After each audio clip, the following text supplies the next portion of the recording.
Since I switched over from APS-C to full frame cameras, I've had a bit of difficulty making sure the whole landscape in my landscape shots has been sharp from front all the way to back.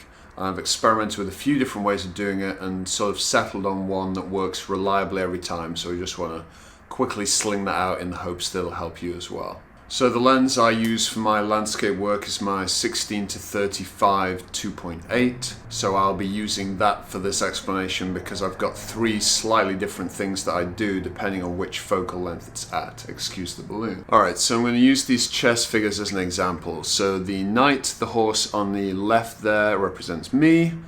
The pawn in the middle there represents the foreground element of the scene.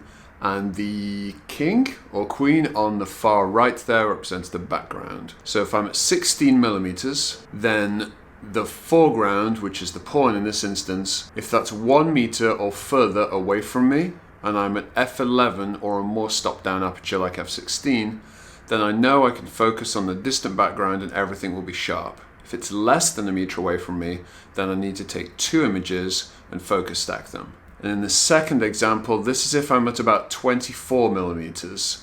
Then I know the foreground needs to be 2 meters or more away from me, and I can again focus on the furthest background as long as I'm at f11 or more stop down than that, and everything will be sharp. And then example number 3 is if I'm at the most zoomed in focal length of that lens, 35, then I know as long as my foreground element, the closest thing that I need to be sharp, is 3 meters or more away from me, then again I can focus on the furthest possible thing at f11 or more stop down than that, and everything will be sharp.